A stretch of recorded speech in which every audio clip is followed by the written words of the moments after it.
योगानंद जी को पहले ही पता चल चुका था कि कल तक उसकी माँ जिंदा नहीं रहने वाली। जब उन्होंने यह बात अपने पिताजी को बताई तो उनके पिताजी ने बोला ये तुम्हारे मन का वहम है, ऐसा कुछ नहीं होने वाला। लेकिन योगानंद जी के सामने उनके पिताजी को झुकना पड़ा और वह अगले ही दिन कलकत्ता की ट्रेन पकड़ के रवाना हो जाते हैं। रास्ते में उनकी मुलाकात उनके चाचा जी से होती है और योगानंद जी पूछते हैं क्या मेरी माँ स्वस्थ है या नहीं। लेकिन योगानंद जी के अपने चाचा के हाव भाव देख करके वह समझ गए थे कि अब उनकी माँ जिंदा नहीं बची। यह बात बिल्कुल सत्य साबित हुई। अगले दिन ही उनकी माँ की मृत्यु हो चुकी थी। ऐसे हजारों किस्से हैं जो योगानंद जी अपनी ऑटोबायोग्राफी में बताते हैं कि अगर कोई भी घटना उनके भविष्य में होने वाली होती थी तो उन्हें यह चीज़ पहले ही पता चल जाती थी और वह बुरी घटना को अक्सर टाल देते थे। इस चीज़ को बोलते हैं वाक्सिद्धि। वाक्सिद्धि का मतलब होता है कि घटना घटने से पहले यानी कि बोले गए वचन को तुरंत व्यवहार में अगर वे आ जाए उस चीज़ को वाक्सिद्धि बोलते हैं। इस चीज़ के लिए बेहद ज़्यादा तपस्या करनी पड़ती है। किसी लाखों व्यक्तियों में से किसी एक को वाक्सिद्धि की प्राप्ति होती है और उनमें से योगानंद जी एक थे। दोस्तों, योगानंद जी ग्रीस के दार्शनिक सुकरात को बेहद ज़्यादा मानते थे। वह उनकी कही हुई बातों को अक्सर अपने शिष्य को समझाते रहते थे। वह बोलते थे कि बेहद कम लोग जानते हैं कि वह कुछ नहीं जानते। दोस्तों, इस चीज़ को तो आपने देखा होगा कि बहुत सारे लोग अपने आप को विद्वान, अपने आप को बलवान, अपने आप को ज्ञानी, अपने आप को सबसे बड़ा मानते हैं। वह अपने आप से बड़ा किसी को मानते ही नहीं। ऐसे व्यक्तियों के अंदर एक समय के बाद अहंकार पनपने लग जाता है जो उसे जीवन भर दुखी करता है। इसी बीच योगानंद जी बताते हैं कि अगर आपको अपना जीवन आसान बनाना है तो आपको एक स्टूडेंट रहना होगा, एक लर्नर रहना होगा।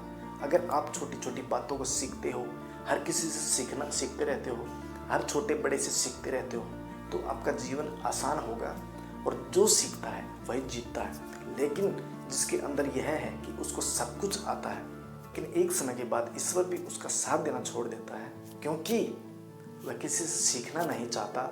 उसके अंदर अहंकार हो जाता है कि मेरे से बड़ा विद्वान और मेरे से बड़ा ज्ञानी इस ब्रह्मांड में कोई है ही नहीं। और जब उसके ऊपर किसी भी प्रकार की मुसीबत पड़ती है वह किसी से सीखने की बजाय अपने ही अंदर घुटता रहता है और जीवन में अहंकार उसको इस कदर भारी पड़ता है जो उसको ताउम्र दुखी करता रहता है। तो घमंड करने से बढ़िया है कि लर्नर बने, हर छोटे बड़े से सीखे ताकि आपकी मदद करने के लिए दूसरों को भी आनंद आए। सीखने में सबसे बड़ा मज़ा है। आप जीवन भर अगर स्टूडेंट रहोगे तो सबसे आसान जीवन आप ही का होगा। ऐसा मैं नहीं, योगानंद जी कहते हैं। योगानंद जी बंगाली थे और उसका जन्म, योगानंद जी बंगाली थे, उनका जन्म कायस्थ समुदाय में हुआ था। वहाँ पर मांस मछली तामसिक भोजन खाना एक स्वाभाविक प्रक्रिया थी। योगानंद जी बताते हैं एक बार लहड़ी महाशय अपने घर पर भोज प्रक्रिया पर मुझे लेकर जाते हैं और वहाँ पर उनके सामने मछली का व्यंजन परोसा गया। लहड़ी महाशय ने उनको बताया कि यह मछली मांस नहीं है, एक प्रसाद है। अगर तुम प्रसाद का निरादर करते हो ये तो ईश्वर का सबसे बड़ा पाप माना जाता है। इसी बीच वह अपने दिल पर पत्थर रख करके उस मछली का सेवन कर लेते हैं। लेकिन जैसे जैसे योगानंद जी ने आध्यात्मिकता की तरफ अपना झुकाव दिया, अपना रुझान दिया तो वह एक ही चीज़ बोलते हैं। आध्यात्मिकता का मतलब होता है कि अगर आप अपने स्वार्थ के चक्कर में किसी दूसरे प्राणी का नुकसान करते हैं तो वह आध्यात्मिकता नहीं है और ऐसा जीवन जीना आपके लिए सबसे बड़ा पाप है। आप कभी आध्यात्मिकता वाला जीवन जी ही नहीं सकोगे। योगानंद जी बताते हैं कि जब भी मैंने मांस खा करके क्रिया योग या फिर ध्यान करने की कोशिश की तब मुझे बाधा का सामना करना पड़ा। बहुत सारे विचार यानी कि ओवर थिंकिंग उनको बेहद ज़्यादा परेशान करती थी। उन्हें तामसिक भोजन उनके शरीर में डाइजेस्ट नहीं हो पाता था क्योंकि उनको अपच की बीमारी लगातार रहती थी। उन्होंने बताया कि मेरा जब लीवर स्ट्रगल करता रहता था इसका खामियाजा मेरे शरीर और मेरे तनाव को भुगतना पड़ता था। अक्सर जब मैंने तामसिक भोजन मांस मच्छी का सेवन किया तब मैं आध्यात्मिकता से दूर जाता गया। एक समय के बाद मेरे को पता चला अगर मैं सात्विक आहार का सेवन करता हूँ तो मैं आध्यात्मिकता से जुड़ाव महसूस करता हूँ। तब मेरा मन, मेरा शरीर, मेरा चित्त ये तीनों चीज़ स्वस्थ रहती है और मैं जो भी चीज़ चाहूँ वह हासिल कर सकता हूँ। इसी बीच वह बोलते हैं कि जैसा आपका अन्न होगा वैसे ही आपका मन होगा। तो दोस्तों, उपदेश बिल्कुल गहरा है। वह बोलना चाहते हैं कि अगर आप सात्विक भोजन खाते हैं तो इससे आपका मन, चित्त और आपका शरीर तीनों चीज़ स्वस्थ रहेंगी और तीनों चीज़ जब स्वस्थ रहेगी जीवन में हर वो चीज़ आप हासिल कर सकते हो जो आप चाहते हो। एक बार युक्तेश्वर जी और योगानंद जी अपने शिष्यों को बाइबल का पाठ पढ़ा रहे थे। पाठ का नाम था कि मृत्यु के बाद क्या होता है। युक्तेश्वर जी पाठ पढ़ाते समय अपने शिष्यों को लहेड़ी महाशय की एक कहानी बताते हैं कि कैसे उन्होंने मृत यानी कि पार्थिव शरीर में प्राण डालने का एक बार काम किया। युक्तेश्वर जी बोले कि मैं और मेरा दोस्त राम को बेहद ज़्यादा बीमारियाँ लगी हुई थी। वह तरह तरह की बीमारियों से ग्रस्त था। उनको हैजा काफ़ी हाई लेवल का हो रखा था।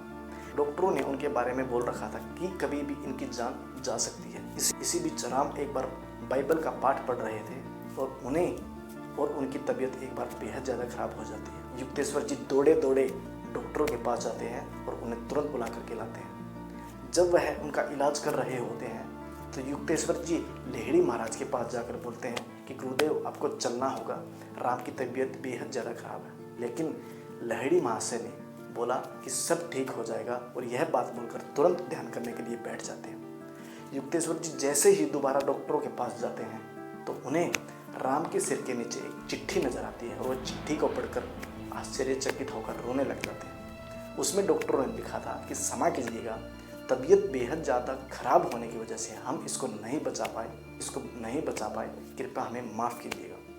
यह सब पढ़ करके युक्तेश्वर जी जोर जोर से रोने लग जाते हैं और तीसरी बार फिर लहेड़ी महाशय के पास जाकर बोलते हैं कि गुरुदेव हमें शमशान घाट चलना चाहिए, हमें राम का अंतिम संस्कार यानी कि दाह संस्कार करना चाहिए, क्योंकि अब हमारा राम हमारे बीच नहीं रहा।